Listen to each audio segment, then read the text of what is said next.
नारायणं नमस्कृत्य नरं चैव नरोत्तमं देवीं सरस्वतीं व्यासं ततो जयमुदीरयेत्। मूकं करोति वाचालं पंगुं लङ्घयते गिरिं यत्कृपातमहं वन्दे परमानन्दमाधवम्। निगमकल्पतरुगलितं फलं शुकमुखाद्भृतद्रवसंयुतं पिबत भागवतं रसमालयं मुहुरः रसिका भुवि भावुका। दर्शक बंधु, आज आमे माने पढ़िबा श्रीमद् भागवतरे षष्ठ स्कंद द्वितीय अध्याय। श्री शुक उवाच एमंत भगवत दूते भाषित होई जमदूते राजन शुण ए अंतरे ताहांक वाक्य अनुसारे सकल कर्म से जानती जमदूतंकु से बोलती। विष्णुदूताउचु एत अत्यंत अद्भुत देखिलु तुम्भर चरित समदरसी साधु जने अधर्म चरित केशने अदंड अपापी जे प्राणी ताहांकु व्यर्थे दंड पुणी प्रजा मानंक पिता होई जेबे से प्रजा शास्ति देई तेबे से कहार शरण होइब कह हे कारण महते जहा आचरिबे इतर ताहा ही करिबे से जहा प्रमाण करिबे लोके तदनुवर्ती हेबे जहार अंगे सिर देई निशंके निद्रा को भजई से धर्मा धर्म न जानई पशु जैसने सुखे थाई मित्र स्वभाव जार होई विश्वासे आत्मा समर्पई विश्वासे सर्व प्राणींकर दया पूरित जा शरीर विश्वासी प्राणी कुके मन्ते हिंसा करन्ति हृदगते कोटि जन्मर शुभ फल कलाए दिज अजामिल तेणु चतुराक्षर नाम मुखे बोइला नारायण तेणु नासिला मंद कृत्य होइला सर्व पापु मुक्त जे ब्रह्म हत्या मद्यपान गुरु पत्नी अभिगमन मित्र विषये अपराधी स्त्री राजा पितृगबधी ए आदि पाप जे आचरे सर्वदुरित निश्चय हरे प्राश्चित सर्व प्राणींकर नाम उच्चारण विष्णुर पापरे ग्रस्त से नुहंती विष्णु भुवन को गमंती एणु एहाकु तुम्भे माने तेजीण जाओ हे भुवने एहार जेते पाप मान बसीण कला से दहन एणु ए दिज जामिल निकटे मरणर काल तुंडे उचारी नारायण ପ୍ରାଣ ଛାଡ଼ିଲା ତତକ୍ଷଣ। ସଂକେତ ପରିହାସ ବେଳେ ଗୀତାଳା ପରେ ଯେବା ହେଳେ। ବୈକୁଣ୍ଠ ନାମ ଉଚ୍ଚାରଇ ତାର କଳୁଷ ନର ହଇ। ପତନ ସ୍ଫଳନ ଭଗ୍ନରେ ନାନା ପ୍ରକାରେ ସେ ସୁମରେ। ତୁଣ୍ଡେ ଉଚ୍ଚାରି ହରି ନାମ ତାହାକୁ ନ ଦଣ୍ଡଇ ଯମ। ଅଳ୍ପ ବହୁତ ପାପମାନ ପ୍ରାୟଶ୍ଚିତରେ ଯଥାକ୍ରମ। ପାପରୁ ଲଘୁ ଗୁରୁ ଜାଣି ମୁନି କହନ୍ତି ପରିମାଣି। ତପସ୍ୟା ଆଦି ଯଜ୍ଞ ସ୍ଥାନେ ପାପ ନାଶନ୍ତି ମୁନି ଜନେ। ତାହାଙ୍କ ହୃଦେ ପାପ ନାହିଁ ପାଦ ପଙ୍କଜ ନିତ୍ୟ ଧ୍ୟାଇ। ଜ୍ଞାନ ଅଜ୍ଞାନ ଯେହୁ ପ୍ରାଣୀ ସ୍ମରଣ କରେ ଚକ୍ରପାଣି। ନାମ କରନ୍ତି ସଂକୀର୍ତ୍ତନ ପାପକୁ କରନ୍ତି ଦହନ। ଯେସନେ ବହୁ କାଷ୍ଟ ରାଶି ଅନଳ ପ୍ରବେଶେ ବିନାଶୀ। ଯେମନ୍ତେ ରୋଗ ବଳବନ୍ତ ଶରୀର ହୋଇ ଉପଗତ। ସେ ଅନୁସାରେ ମତି ଯେବେ ଅଜ୍ଞାନେ ପ୍ରକାଶ ହୋଇବେ। ତେବେ ସେ ଆତ୍ମା ଗୁଣେ ତାର ସେ କି ନ କରେ ଉପକାର। ଶ୍ରୀ ଶୁକ ଉବାଚ ବିଷ୍ଣୁ ଦୂତଙ୍କ ଧର୍ମବାଣୀ କୃତାନ୍ତ ଦୂତ ମାନେ ଶୁଣି। ଅଜାମିଳକୁ ପାଶୁ ଫେଇ ମୃତ୍ୟୁରୁ ଦେଲେ ବାହୁଡ଼ାଇ। ଯମର ଦୂତ ମାନେ ଗଲେ ଏ ସର୍ବ ଯମକୁ କହିଲେ। ପାପରୁ ମୁକ୍ତ ଅଜାମିଳ ଦେହ ଲଭିଲା ତତ୍କାଳ।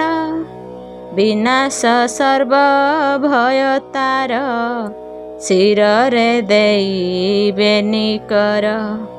ବିଷ୍ଣୁ ଦୂତଙ୍କୁ ନମସ୍କାର ଉଲ୍ଲାସ ହୋଇଛି ମନର। ପ୍ରସନ୍ନ ମୁଖ ଦେଖି ତାର ଜାଣିଲେ ବିଷ୍ଣୁଙ୍କ କିଙ୍କର। ତକ୍ଷଣେ ହୋଇ ଅନ୍ତର୍ଧ୍ୟାନ ତାହାର ନିକଟୁ ରାଜନ। ଏଥୁ ଅନ୍ତରେ ବିପ୍ର ଶୁଣି ବିଷ୍ଣୁ ଯମଦୂତଙ୍କ ବାଣୀ। ଧର୍ମ ଭାଗବତର ଶୁଦ୍ଧ ଗୁଣର ଆଶ୍ରୟ ତ୍ରିବିଧ। ତକ୍ଷଣେ ଚରଣାର ବିନ୍ଦେ ଭକ୍ତି ଲଭିଲା ଅପ୍ରମାଦେ। ହରିଚରିତ ଉଚ୍ଚାରଣେ ପବିତ୍ର ଶୁଭ ସୁମରଣେ। ସନ୍ତାପ ମାନ ତାର ଗଲା ସେ କ୍ଷଣେ ବିଷ୍ଣୁ ସୁମରିଲା। ଆହା ମୋହର ବଡ଼ କଷ୍ଟ ଅଜିତ ଇନ୍ଦ୍ରିଏ ମୁଁ ନଷ୍ଟ। ସୁକର୍ମ କଲି ମୋର କ୍ଷୀଣ ଯେଣୁ ବୃଷଳି କୁଗମନ। ଅଧର୍ମ ଆଚରଣ କରି କାଟିଲି ଦିବସ ସର୍ବରି। ଧିକ ମୋହର ମନ୍ଦ କୃତ୍ୟ କୂଳରେ କଳଙ୍କ ବିଦିତ। ତେଜିଣ ନିଜ ପତ୍ନୀ ସତୀ ରମିଲି ମେଳେ ଛେଅସତୀ। ବୃଦ୍ଧ ଅନାଥ ପିତା ମାତ ମୋର ବିହୁନେ ଅରକ୍ଷିତ। ତପସ୍ୱୀ ରୂପେ ଥାନ୍ତି ବନେ ତାହାଙ୍କୁ ତେଜି ଅକାରଣେ। ବିଧି ବିଯୋଗ ଯେତେ କର୍ମ ଲଭିଲି ନରକ ଦାରୁଣ।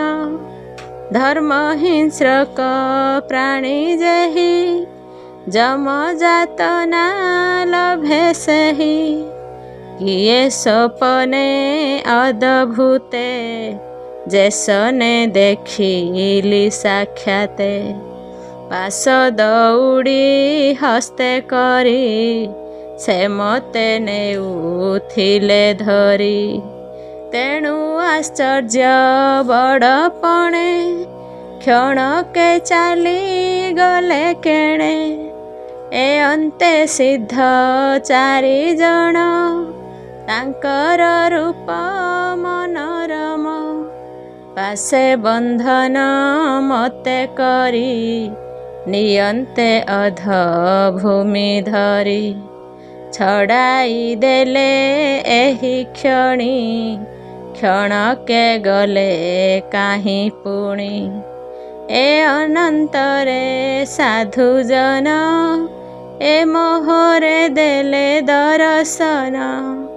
ଏଣେ ହୋଇଲା ଶୁଭ ଫଳ ଯେ ନାମ ପରମ ମଙ୍ଗଳ। ଅସୁଛି ଦାସୀ ପତି ମୁହିଁ ମତହୁଁ ପାପୀ ଅଛି କାହିଁ। ମୋହର ମରଣର କାଳେ ନାମ କୀର୍ତ୍ତନ ଅବହେଳେ। ଜିହ୍ୱା ମୋ କେମନ୍ତେ ବୋଇଲା କଳ୍ପତରୁ କି ଦୟା କଲା। ମୁଁ କାହିଁ ଧୂର୍ତ୍ତ ପାପୀ ବର ବିପ୍ରକୂଳର ଲଜ୍ଜା କର। ବୈକୁଣ୍ଠ ନାମ ଉଚ୍ଚାରଣ ସେ ନାମ ପରମ କାରଣ।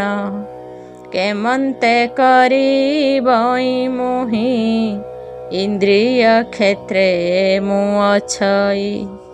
ଏମନ୍ତ ମାୟା ଭାବ ଛାଡ଼ି ବ୍ରହ୍ମ ଭାବରେ ଦେହ ବୁଡ଼ି। ମୋଚନ କରି ଏ ବନ୍ଧନ ଅବିଦ୍ୟା କାମେ ଯାର ମନ। ସର୍ବଭୂତରେ ଶାନ୍ତି ହୋଇ ଦୟା ବହିବି ଚିତ୍ତେ ମୁହିଁ। ସେ ମାୟାଗ୍ରସ୍ତ ମୋର ମନ ନିଶ୍ଚୟ କରିବି ମୋଚନ। ଯେଉଁ ମାୟାରେ ମୋହ ମୁହିଁ କ୍ରୀଡ଼ାକୁ ରଙ୍ଗ ପ୍ରାୟ ହୋଇ। ଦେହ ସମ୍ପଦ ମୋର ଯେତେ ଅଛଇ ଦମ୍ଭ ଅବିରତେ। ଏହାଙ୍କୁ ତେଜି ଶୁଦ୍ଧ ମନ କୃଷ୍ଣ ଚରଣେ ହେଉ ଲୀନ। ଏମନ୍ତେ ହନ୍ତେ ଶୁଦ୍ଧ ଜ୍ଞାନ ତେଣୁ ସେ ସାଧୁ ଦର୍ଶନ। ତେଜି ସେ ସକଳ ବନ୍ଧନ ଗଙ୍ଗା ଗମନେ ତାର ମନ।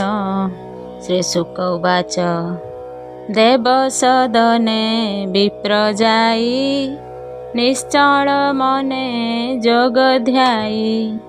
ଇନ୍ଦ୍ରିୟ ନିଗ୍ରହ କରିଣ ବ୍ରହ୍ମେ ନିବେଶି ସ୍ଥିର ମନ। ସକଳ ଦ୍ୱନ୍ଦ୍ୱ ପରିହରି ସମାଧି ଆତ୍ମ ଯୋଗ କରି।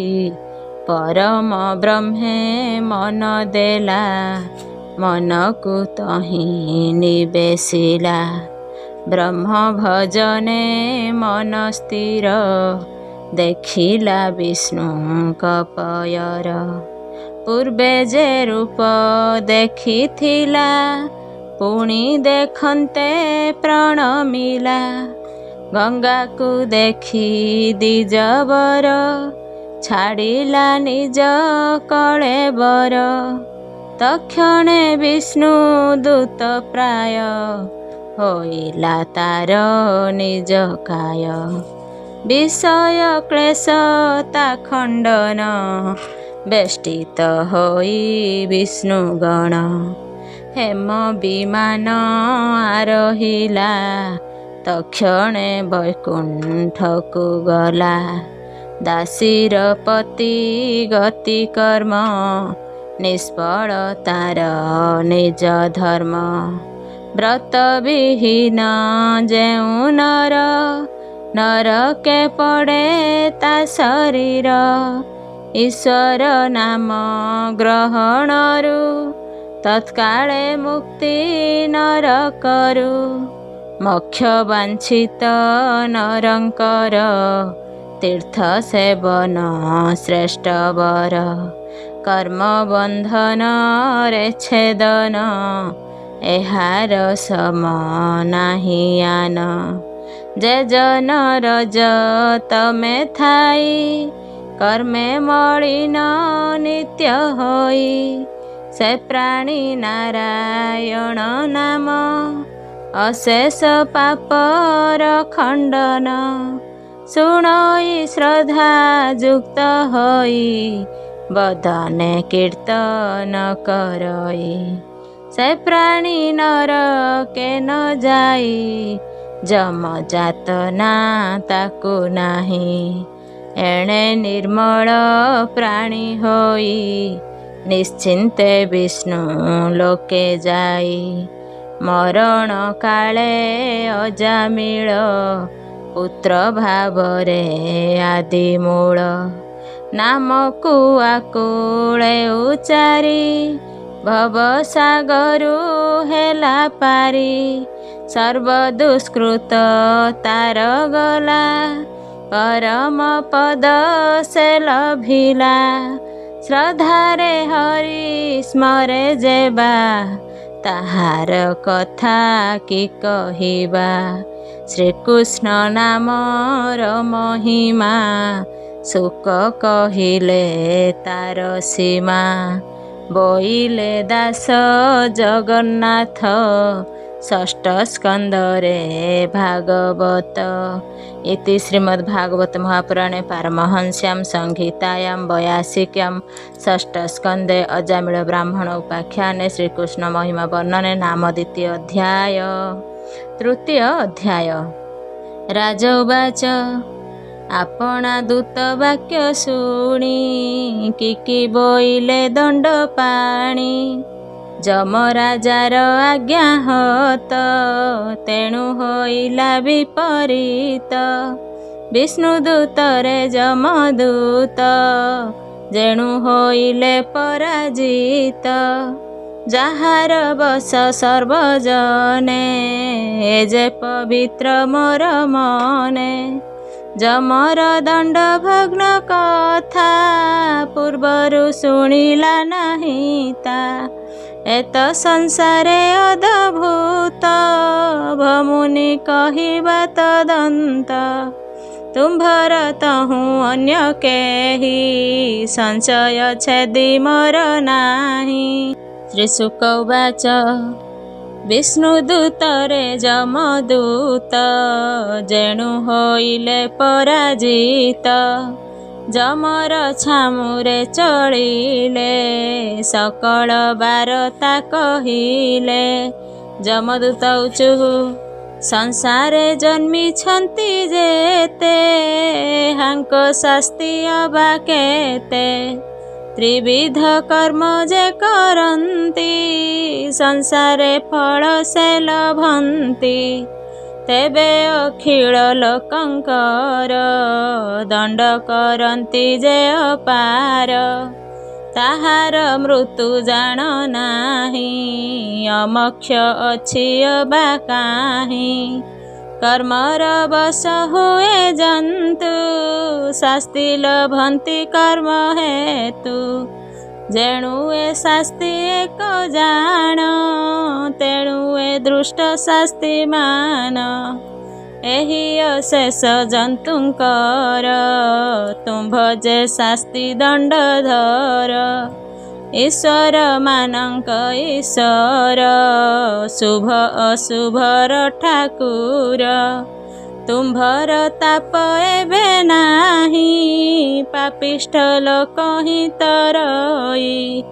अद्भुत सिद्ध चारि जण तुम्भଙ୍କୁ कले अवज्ञान तुम्भ आदेश घेनि सिरे आम्भे जे आणुथिलु तारे जातना गृहକୁ आणन्ते मोचन करिण दूरीते पाशକୁ छेदिले प्रत्यक्ष सेमाने गले अंतरिक्षे ताहांकु जानिबार पाई इच्छा करिछु दंड साई शुणिबा क्षमा जेबे अछि एकथा कह प्रभु किछि जे क्षणे पापी दुष्ट जन उच्चारी थिला नारायण भय न कर हबोइले तक्षणे आसी से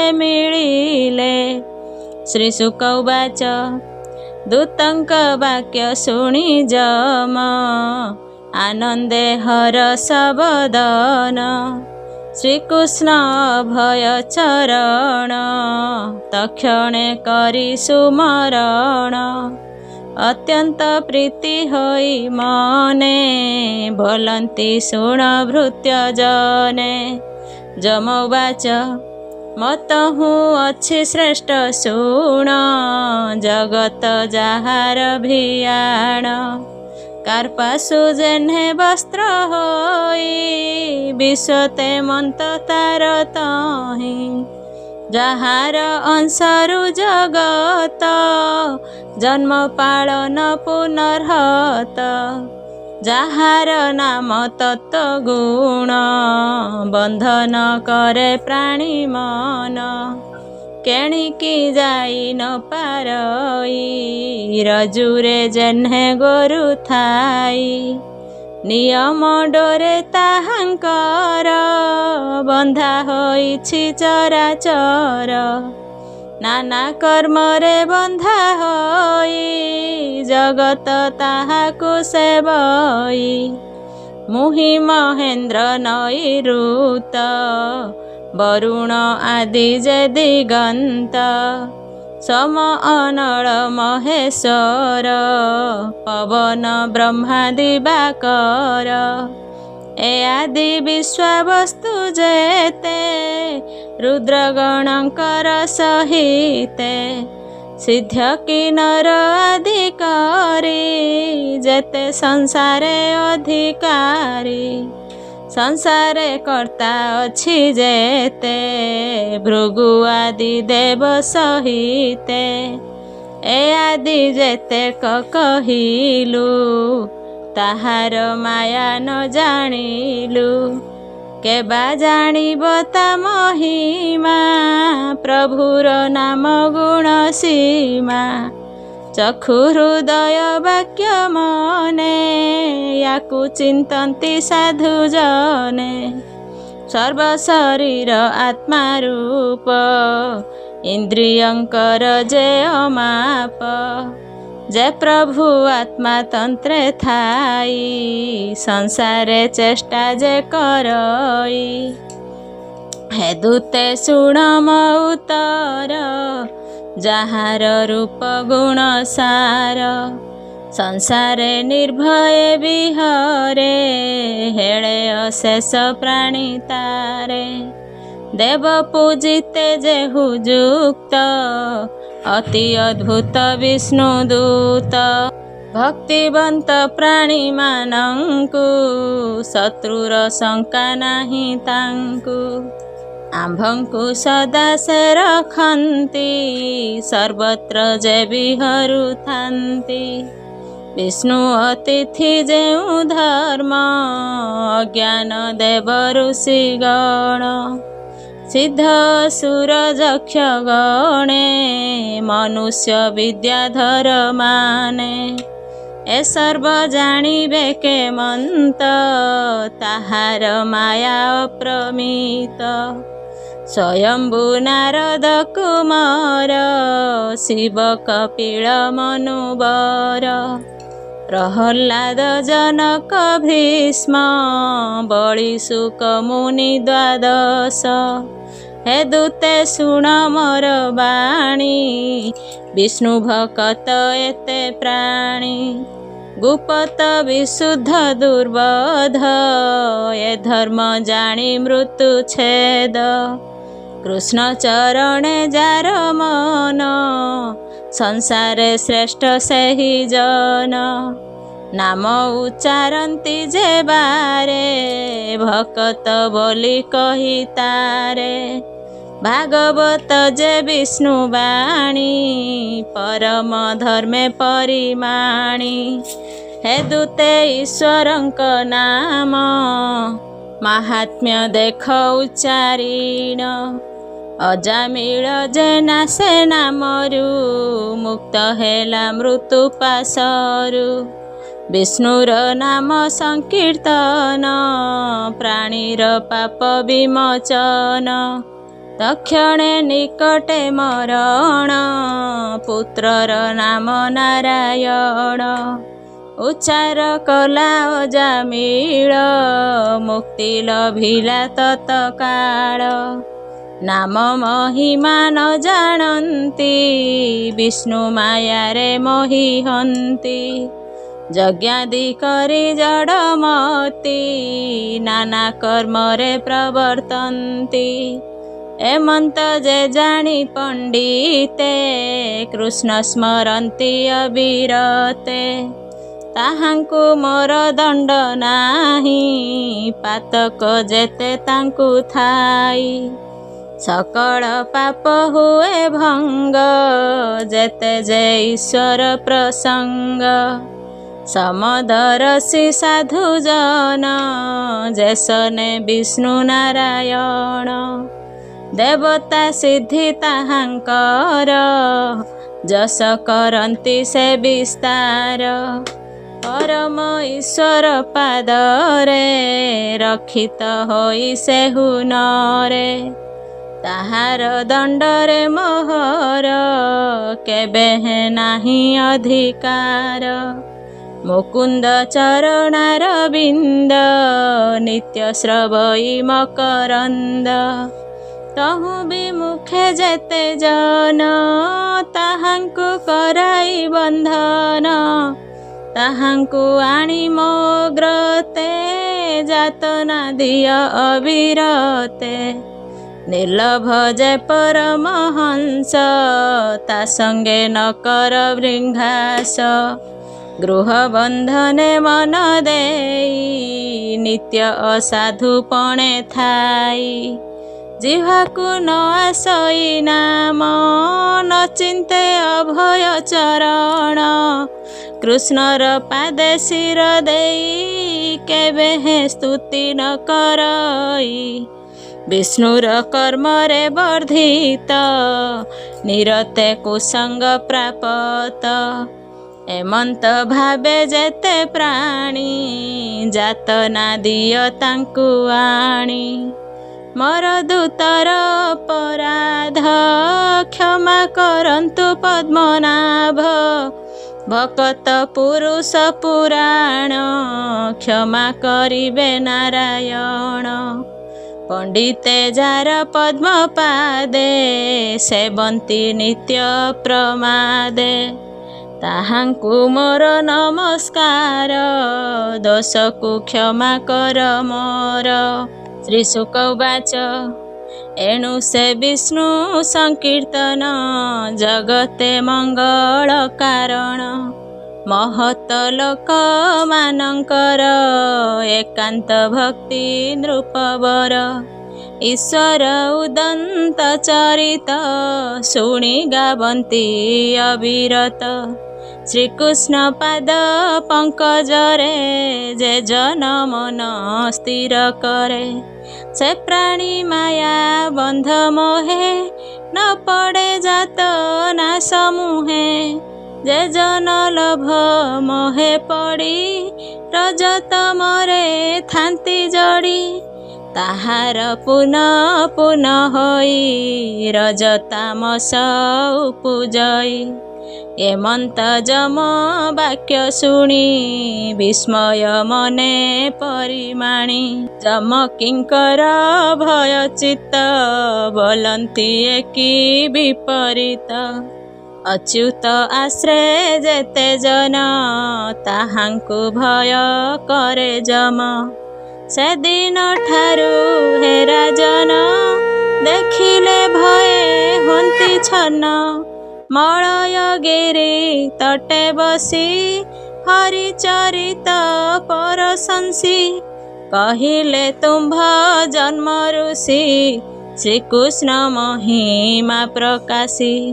दास जगन्नाथ कहि कृष्ण महिमा जम कहि इति श्रीमद्भागवत महापुराणे परमहंस्यां संहितायां 82 षष्ठ स्कंदे श्रीकृष्ण महिमा जम वर्णने नाम तृतीय अध्याय।